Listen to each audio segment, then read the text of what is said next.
Sveiki, sveikučiai, naujas sezonas, gavau naujus marškinėlius, šiandien irgi turime dovanų jums, žiūrėkite iki galo video, prašysiu jūsų rašyti komentaruose, spėti rezultatus ir kažkas bus vienas iš jūsų apdovanotas, apie viską toliau iš eigos, o dabar aš prisistatau kaip visada sporto komentatorius ir žurnalistas Jonas Lekšas.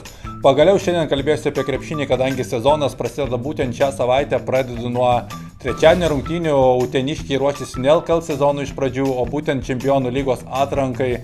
Jie išvyksta į Turkiją ir trečiadienį jų laukia mačas su Adrijos lygos komanda, Suboticos komanda, kuri tikrai labai įdomi yra. Pastaraisiais metais Adrijos lygoje pinigų padaugėjo, dideli biudžetai tiek klubų, kalbama, kad Suboticos ekipa turi net dvigubai didesnį biudžetą negu Utenos klubas.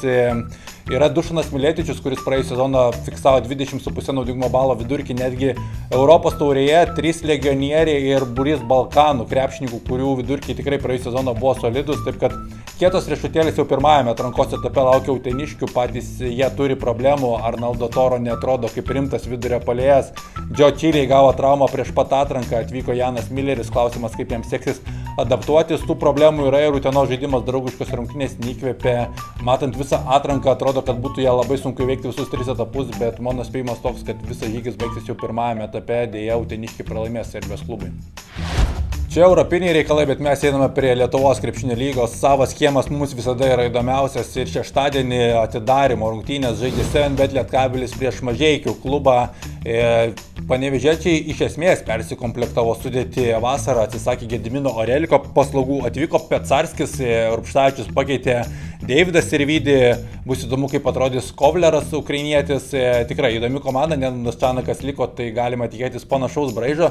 Tuo metu Mažeikiai, kaip ir atrodytų beveidė komanda su Sabeckiu ir Staniuliu, jų tandemas yra pagrindinis, bet Staniuliu kamuoja sveikatos problemos, bet turbūt pagrindinė Mažeikių žvaigždė ir viltis yra Virginijus Šeškus iš Jonavos perbėgęs.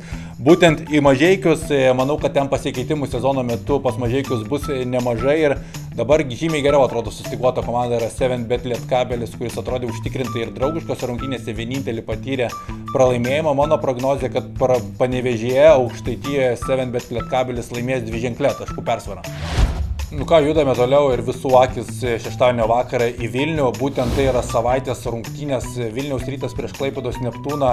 Komentaruose spėkite rezultatą ir kas yra užprenumeravęs mano kanalą, pretenduoja į prizą, į marškinėlius, taip kad spėkite rezultatą, kas bus arčiausiai tikslo ir kas yra užprenumeravęs mano kanalą, gaus šį apdovanojimą. Nu, kalbant apie šias rungtynės, Rytas gins tvirtovę, gins titulą, bet daug pasikeitimų įvyko ir Vilniečių komandoje. Ąžuolas Tubelis iš Klaipėdos atvyko, sugrįžo, galima ir taip sakyti, į Vilnių. Manau, kad tai bus pagrindinis komandos žaidėjas sezono metu. Labai įdomu, kaip atrodys Džeivonas Greivsas, kokį šuolį į viršų padarys RJ Kaulas. Tikrai komanda ant popieriaus Ryto labai įdomi. Stevenas Inokas, brangiausias komandos žaidėjas, akį traukiantis. Tuo metu Neptūnas irgi persiformavo taip, kad Vovaras sudėliojo viską pagal save, Pavelka atvyko į vidurio puolėjo poziciją, pagrindinis Zeinas Watermanas turės labai didelį vaidmenį, neaišku, ar jis galės žaisti savaitgalį, kadangi išvyko į vaiko gimdymą, bet kokiu atveju, manau, kad čia laukia super intriguojantis mačas ir ne veltui, tai yra mano savaitės rungtynės. Aš prognozuoju, kad Rytas iškovos pergalę, tai bus rezultatyvus mačas, bet tai nebus lengvos rungtynės, manau, kad Rytas laimės 7-9 taškais.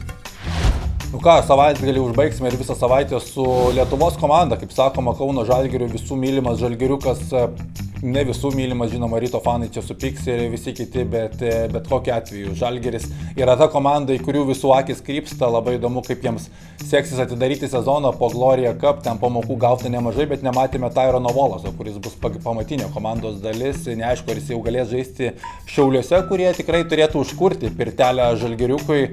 Žydrūnas Urbanas formuoja naują kapelą, ten pasikvietė Mindaugą Kupšą, surinko labai įdomių lietuvių, yra ir Lukas Uleckas, buvęs Žalgirio sistemos ir Ryto narys, yra Saulius Kulvietis, Tauras Jagėla, yra Bleiksas su Bučionanu, tikrai kokybiški legionieriai perimetro linijoje, taip kad nemanau, kad bus labai lengvas Žalgirio kelias, bus įdomu, kaip seksis Dansonui prižiūrėti Kupšą, bet kokiu atveju. Pamatėme, kaip Žalgiris atrodo prieš Utenos komandą, prieš Bakų komandą, tai yra daugiau mažiau šiauliečiai panašaus lygmens komanda. Manau, kad Žalgiris vis tiek antroje rungtynių pusėje įrodys savo pranašumą ir iškovos pergalę apie 20 taškų.